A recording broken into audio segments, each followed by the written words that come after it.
BHK room है जिसमें से एक रूम बंद रहेगा कि ना कपड़े वैसे की वैसे ही डले हुए हैं। फर्स्ट क्वेश्चन अराइजेस इज कि मैं मुंबई क्यों शिफ्ट हुई और मुझे अकेले ही रहना था। और सबसे अतरंगी चीज जब मैंने देखी फिर उसके बाद में पता चलता है अरे ये रूम आपको तो ये घर नहीं लेना चाहिए था। मैंने तुरंत सोच लिया कि भाई यही room finalise. Hi guys, welcome back to my YouTube channel, back again with another video. इस वीडियो में मैं आपको बताने वाली हूँ कि how I found room here in Mumbai. अगर आपने मेरा पिछले वीडियो देखा होगा तो आपको पता होगा कि recently I have shifted to Mumbai. इस वीडियो में मैं आपको बताऊंगी कि क्यों और कैसे मैं मुंबई शिफ्ट हुई, जो रूम हंटिंग का स्ट्रगल था और फिर हमने कैसे रूम ढूंढा, कैसे एक तो मुझे हॉरर रूम में मिला था, वो भी मैं आपको कहानी बताऊंगी। उसके बाद में ब्रोकर्स, ये सारी चीज़ें आज मैं आपसे शेयर करने वाली हूँ। So let's begin with this video. एक सेकेंड, पहले मैंने सोचा था कि मैं ऐसे मेकअप करते करते स्टोरी टाइम बनाऊंगी, लेकिन मेरे पास ना इतना मेकअप है। आई मीन नहीं बोलो, नहीं ये तो नहीं है ना, मेरे पास इतना मेकअप है और ना ही मैं रेगुलर बेसिस पे इतना मेकअप करती हूँ। फर्स्ट क्वेश्चन अराइजेस इज कि मैं मुंबई क्यों शिफ्ट हुई। This is not the first time जब मैं मुंबई में रह रही हूँ। पहले भी बचपन में जब 2-3 साल नाना नानी के साथ रह चुकी हूँ, बिकॉज मेरे नाना नानी एंड उनकी फैमिली यहाँ पे रहती है। अकेले रहना, this is my first time. Mumbai shift होने का मेन पर्पज था इंडिपेंडेंट बनना। तो काफ़ी टाइम से मैं बहुत ज़्यादा चीज़ों में स्टक थी, जिसकी वजह से ना मैं अपनी लाइफ जी पा रही थी, ना मैं कुछ भी चीज़ें एक्सप्लोर कर पा रही थी, ना मैं अपने हॉबीज़ पे इतना ध्यान दे पा रही थी। मैंने अभी पिछले साल यूट्यूब चैनल स्टार्ट किया था, बट उस पर भी मैं अच्छे से फोकस नहीं कर पा रही थी। फिर मैंने घर पे बात किया, घर से परमिशन लेकर के मैंने डिसाइड किया कि ठीक है अभी हम मुंबई रह सकते हैं, वो भी अकेले। ठीक है, अकेले इज नॉट अकेले। जब जहाँ मैं रहती थी MP में, वहाँ पे इतना ज़्यादा ना एजुकेशन का स्कोप है, ना जॉब वगैरह की इतनी स्कोप है। मैंने डिसाइड किया कि ठीक है अभी मुझे बाहर जाना है।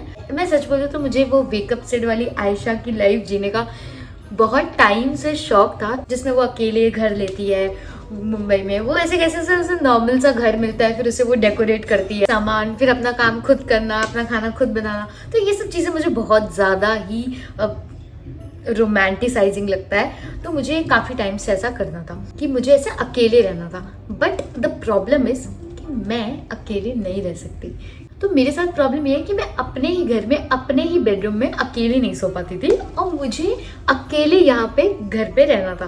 अकेले मैं सो भी नहीं पाती थी, क्योंकि मुझे फिर वही भूत का ऐसा मुझे ऐसा लगता था कि कोई आ रहा है, कोई चल रहा है, कोई बेड के नीचे से झांक रहा है। मतलब जितने भी मैंने फियर फाइल्स, आहट, और मुझे ये सब देखने में इंटरेस्ट भी बहुत आता है, तो ये सारे एपिसोड्स मेरे दिमाग में आने लगते हैं। लिटरली मेरे दिमाग में एक एपिसोड था जिसमें वो ऊपर छत पे से चलती है और वो जैसे ही नीचे मतलब ऐसे कुछ चल के जाती रहती, तो वो वहां से ऐसे वो भूत ऐसे करके गिर जाता है। मैं कभी भी बेड के नीचे नहीं झांक सकती थी, मैं अकेले वॉशरूम भी नहीं जा पाती थी। तो मतलब मुझे डर बहुत ज्यादा लगता था कि मतलब मैं अकेले तो रह ही नहीं सकती, और मुझे अकेले ही रहना था। सिर्फ इनसे ही नहीं, जानवरों से, अगर मैंने छिपकली देख ली या फिर और भी कोई भी कीड़ा वीड़ा देख लिया, तो उससे भी मुझे डर लगने लगता। पता नहीं क्यों ऐसा है। मैं चाहती हूँ कि ये डर मेरे अंदर से चला जाए। अभी तो मुझे ये पता चला है कि मुझे कुकर से भी बहुत डर लगता है। कुकर लगाते हैं तो हमारा कुकर इतना खतरनाक सीटी मारता है कि एकदम ऐसे प्रॉपर घरेलू वाला कुकर है, क्योंकि घर वालों ने ऐसा ही कुकर हमें दिया है। वो कुकर इतना तेज सीटी मारता है, ऐसा लगता है कि आज मैं तो लिटरली कभी, हम टॉपिक से डाइवर्ट हो रहे हैं, इस कहानी को मैं आपको बाद में कभी शेयर करूंगी। तो घर वालों को पता था कि मैं अकेले नहीं रह पाऊंगी, और मैं भी, मुझसे बोले कि तुम अकेले रह लोगी, तो मैंने बोला नहीं। तो फिर तुम अकेले रहना चाहती हो लेकिन तुम अकेले नहीं रह सकती। मेरे बाल यार, एक मिनट में बाल बांध लेती हूँ। तो अभी ऐसा था कि मेरी जो बहन है, छोटी बहन, उसको भी वहाँ पे ज़्यादा एजुकेशन का कुछ स्कोप नहीं था। तो हमने सोचा कि ठीक है तुम दीदी के साथ रह सकती हो, क्योंकि दीदी बड़ी है, कुछ अच्छा ही सिखाएगी। अच्छा ही सिखाती हूँ मैं, ऑब्वियसली। मुंह बहुत बड़ा दिख रहा है, बाल खोल ले रही हूँ तो बात नहीं कर पा रही हूँ, मुंह बांध ले रही हूँ तो मुंह इतना बड़ा दिख रहा है, कचौड़ी जैसा। मिठी, ये जुल्फा इतना गंदा, जुल्फा कोई नहीं देख रहा है। चलो ऐसे कर लो। अब कहानी शुरू होती है रूम हंटिंग की। कहानी यहाँ से शुरू होती है कि मुंबई में घर ढूंढना। ठीक है। ये तो बहुत ही बड़ा टास्क था। तो मैं, मेरी बड़ी बहन और मेरी छोटी बहन, हम तीनों मुंबई में साथ में रहेंगे और मैं और बड़ी बहन जॉब करेंगे और ये अपनी पढ़ाई वढ़ाई जो भी करना है वो करेगी। घर वालों ने भी एग्री किया और हमने इस प्लान को फाइनलाइज कर दिया। अब कहानी शुरू होती है कि आखिर अब कहानी शुरू होती है मुंबई में घर ढूंढना। मैं वहीं से चालू हो गई थी। जितने भी एप्स थे रेंट पे रूम देखने वाले, क्योंकि पीजी में हम रह नहीं सकते थे, तो ऐसा था कि हमने सारे ऐप पे तो मैंने सारे ऐप पे नंबर डाल के अपना डाल दिया कि भाई अभी अब रोज मुझे फ़ोन आना चालू हो गए कि मैम यहाँ पे घर, वहाँ पे घर, यहाँ पे घर। तो फिर मतलब मेरे अंदर भी एक्साइटमेंट जागने लगी। और मेरा बजट मेरा बजट भी इतना ज़्यादा हाई नहीं था क्योंकि जॉब अभी तक लगी ही नहीं थी ना। मेरे बड़े पापा का कहना ऐसा था कि पहले तुम लोग अपनी जॉब देख लो और फिर रूम देखना, फिर अपने हिसाब से जैसा तुम्हें रूम चाहिए। लेकिन मुझे ऐसा था कि जब मैं घर ढूंढ लूँगी, जब मुझे घर मिल जाएगा, फिर मैं आराम लूँगी। तो मतलब हम दोनों के थॉट्स बिल्कुल मैच नहीं हो रहे थे। ऐसा बात नहीं है, अभी हमें पहले रूम देखना पड़ेगा क्योंकि रूम ढूंढना is a very big task, ऐसा मैंने लोगों से सुना था। मैं मई लास्ट या जून फर्स्ट वीक में मैं वापस मुंबई आ गई। रूम ढूंढना चालू किया हमने। मतलब मैं अकेले आई थी क्योंकि मेरे नाना नानी इधर रहते हैं और नाना नानी मामा मामी की पूरी फैमिली इधर रहती है। मेरी प्रॉब्लम ये थी कि मेरे एक्सपेक्टेशन, मैंने घर पे नहीं बताया था कि मेरे मतलब जैसे जो बिना बालकनी वाला रूम मिलता था ना, मैं उसको पहले ही मना कर देती थी क्योंकि मुझे ऐसा था कि रूम तो ऐसा ही लूँगी जिस घर में बालकनी होगी और बिना बालकनी वाला रूम मुझे चाहिए ही नहीं। जैसे बड़े पापा ने मुझे कहा था कि ये बजट है, इसी बजट में रूम ढूंढना है तुम्हें। उस बजट में भी रूम मिल रहा था लेकिन बिना बालकनी का। तो मैं कहती थी नहीं, ऐसा रूम ही नहीं मिल रहा है। सच में वैसा रूम बालकनी वाला मेरे बजट में नहीं मिल रहा था। मैंने सारे ब्रोकर्स वगैरह वही जो वेबसाइट्स पे से देखना चालू किया। अपने 2-3 फ्रेंड्स से भी कहा कि भाई ऐसा ऐसा है, थोड़ा सा रूम ढूंढना, लोकेलिटी भी थोड़ी अच्छी हो और थोड़ा सा सेफ एरिया हो क्योंकि हम सिर्फ बहने रहने वाले थे। तो ऐसा था, इसकी वजह से हमने डिसाइड किया कि भाई रूम भी थोड़ा सा वैसा हो कि जहाँ पे एरिया पास हो, स्टेशन पास हो और बजट भी कम हो, बालकनी हो। तो मतलब एक्सपेक्टेशंस बहुत ज़्यादा थे और बजट थोड़ा सा कम था। मुझे रूम पसंद आ गए जैसे मुझे चाहिए थे, बालकनी वाले। मेरे बजट में 1-2 रूम मुझे ऐसे मिले। लेकिन बाद में जब मैंने फ्रेंड्स से पूछा अपने वहाँ पे जो रहते हैं, तो उन्होंने बताया कि वो बहुत दूर है। मतलब अगर मैं वहाँ पे ट्रैफिक में फंस गई तो मैं वहाँ से निकल ही नहीं सकती।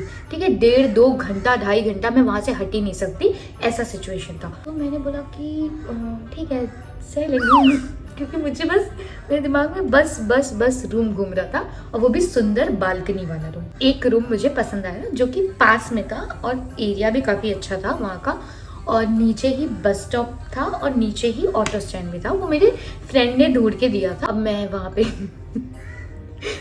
जैसे नहीं हम जाते हैं कुलाबा बैंड्रा वहाँ पे कि भाई 200 का टॉप 150 में दे दो, 100 रुपये में दे दो। तो वही रूम की बार्गेनिंग वहाँ चालू मैं कर रही कि क्या भैया आप भी इतना रेट लगा रहे हो, थोड़ा तो कम करो।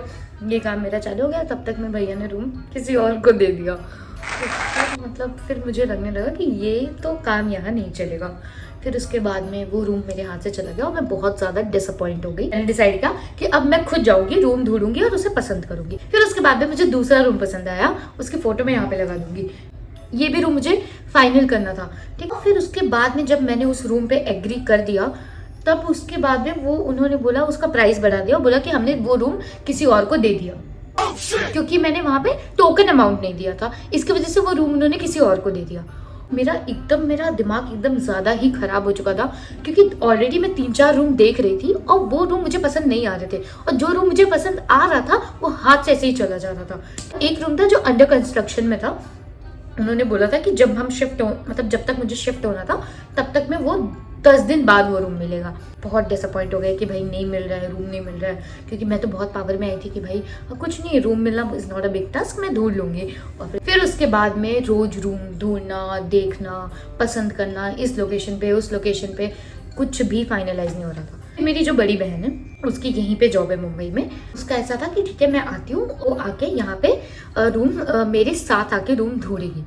और वो पता कि भाई तू क्या रूम ढूंढ रही है, मैं आ गई हूँ, अब मैं देखती हूँ, तू टेंशन मत ले, ठीक है। ये सब क्या तू अभी इतने दिन से कुछ नहीं कर पाई, अब मैं करके दिखाऊंगी। मैंने बोला ठीक है आ जा, अभी क्या। जिस दिन वो आई मैं बोली अब आज, इतना मुझे भाषण दे चुकी थी वो कि तू इतने दिन से कुछ नहीं कर पाई, क्या रूम ढूंढ रही है। जिस दिन वो आई मैं उसी दिन उसको पकड़ के शाम को लेके गई कि चल अब रूम दिखाती हूँ मैं तुझे। उसने बोला था कि मैं कम बजट में अच्छा रूम देख लूंगी, और उसको ऐसा था कि भाई बस रहना ही है ना, ऐसा कैसा भी रूम चलेगा। और मुझे ऐसा था कि मुझे सुंदर रूम चाहिए, तो मुझे रूम में बालकनी चाहिए, क्योंकि मेरे एक ही पॉइंट था कि भाई रूम में बालकनी चाहिए। फिर मैंने उसको रूम दिखाया, एक रूम उसको पसंद आ ही रहा था, तब तक मैंने उसका दिमाग डाइवर्ट कर दिया। मैंने बोल दिया तुझे पता है वहाँ पे सीढ़ी पे नींबू मिर्ची रखा था, क्या पता बिल्डिंग में जादू टोना होता। ऐसे बोल के मैंने उसको भड़का दिया। और फिर उसके बाद में अभी ये सारी पोल मैं खोल रही हूँ, बाद में तभी मैंने अभी तक ये बातें किसी को नहीं बताई थी। फिर उसके बाद में मुझे दूसरा रूम जो पसंद आया था, जो मुझे पसंद था, मैं उसे वो रूम दिखाने लेके गई, क्योंकि उस रूम में मस्त बड़ी बड़ी खिड़कियाँ थी। उस वक्त मैंने उसको बोला कि देख हम यहाँ पे ये कर सकते हैं, वो कर सकते हैं, ऐसा कर सकते हैं, वैसा कर सकते हैं। एकदम उसका दिमाग मैंने से एकदम पागल कर दिया उसको। तो फिर उसका भी दिमाग ऐसा हो गया कि हाँ भाई ठीक है ठीक है। एक दिन मैं रूम देखने और गई। उस दिन क्या हुआ कि मैं अपने फ्रेंड के साथ ही गई थी, और हम ऑलरेडी 2-3 रूम देखे, और उसके बाद में हम बहुत थक गए थे। फिर हम गए वहाँ पे रूम देखने। वहाँ पे ऐसी कंडीशन थी कि जैसे ही मैं रूम में एंटर की, सारा सामान वैसा का वैसा ही रखा है। मैं आपको बता रही हूँ, झाड़ू जो है वो झाड़ू वैसी ही रखी है, और सब कुछ तो ठीक है।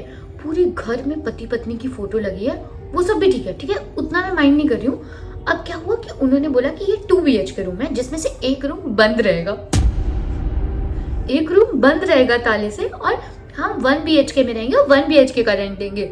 बात 1 BHK की रेंट की नहीं है, बात है कि वो अंदर रूम बंद क्यों है और उसमें ताला लगा रहेगा। मुझे अगर गलती से भी ठुक ठुक, भले कीड़ा ही है, कुछ भी है, जानवर, मतलब कुछ भी है, अगर थोड़ी सी भी आवाज होगी हम पागल हो जाएंगे, क्योंकि हम सारे डरपोक हैं। पहला तो डाउट मुझे यही हुआ। तो मैंने बोला कि ये क्या है भैया। तो फिर वो बोले कि मैं आपको रूम खोल के दिखा देता हूँ मैम। तो मैंने बोला कि नहीं मुझे देखना ही नहीं है। पता नहीं अब वो क्या था उस घर में, उन्होंने क्यों रूम बंद करके रखा था। बोले कुछ नहीं, यहाँ पे सारी फर्नीचर रखा है उनका, इस वजह से हमने ये रूम बंद किया है। ठीक है, जो वहाँ पे वहीं पे डर लगना चालू हो गया था। और पूरे घर में, लिटरली पूरे घर में पति पत्नी की छोटी छोटी सी फोटो, सेम फोटो पूरे घर में लगी हुई है। मतलब जैसे कि कबर्ड है, फ्रिज है, उस पे भी ऐसे फोटो, वहां पे सब जगह ऐसे ऐसे फोटो लगा रखा था। पूरे घर में ऐसे फोटो लगी थी। मुझे डर लग रहा है।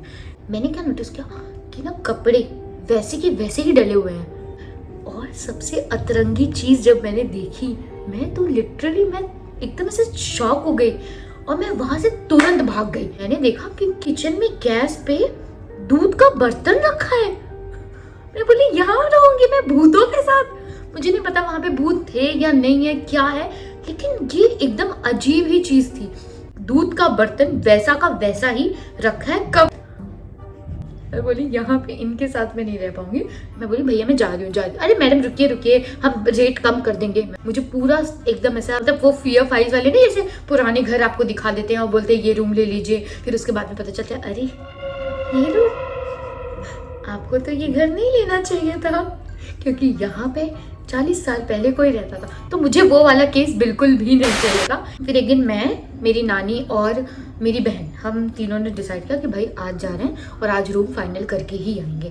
मैं एकदम डिसअपॉइंट हो चुकी थी, क्योंकि मेरे घर वाले ऐसे थे कि भाई अब जो रूम मिल रहा है चुपचाप ले लो, ज्यादा नखरे करने की जरूरत नहीं। बाद में हमें एक रूम मिला जो कि ग्राउंड फ्लोर पे था, लेकिन ना वहाँ पे बहुत ज्यादा रोशनी आ रही थी, ना बहुत ज्यादा उजाला आ रहा था, ना बालकनी थी, तो कुछ भी ऐसा मेरे मन का नहीं था। मुझे और मेरे घर वालों का था, मेरी नानी का कहना ये था कि अरे कुछ नहीं, रूम तो कितना ठंडा है गर्मी नहीं लगेगी।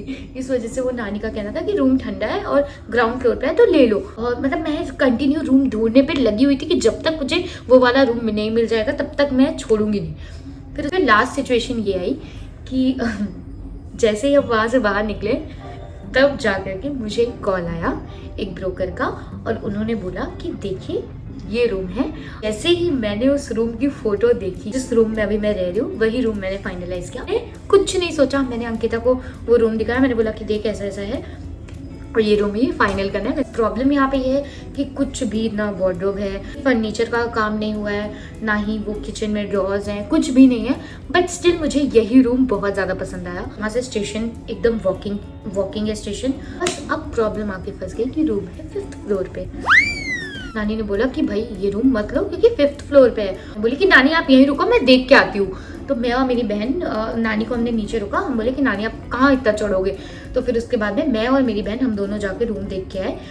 जैसे ही मैंने रूम देखा, रूम इतना साफ सुथरा, इतना सुंदर था, मैंने तुरंत सोच लिया कि भाई यही रूम फाइनलाइज करना है। और मैंने बोला कि मतलब भैया अभी तो आपके बिल्डिंग में लिफ्ट नहीं है तो आप थोड़ा सा रेंट कम कर दीजिए। ऐसा बोल करके हमने रूम ले लिया फाइनली। जो रूम मैंने फाइनलाइज किया उसकी फोटो मैं यहाँ पे लगा दूंगी।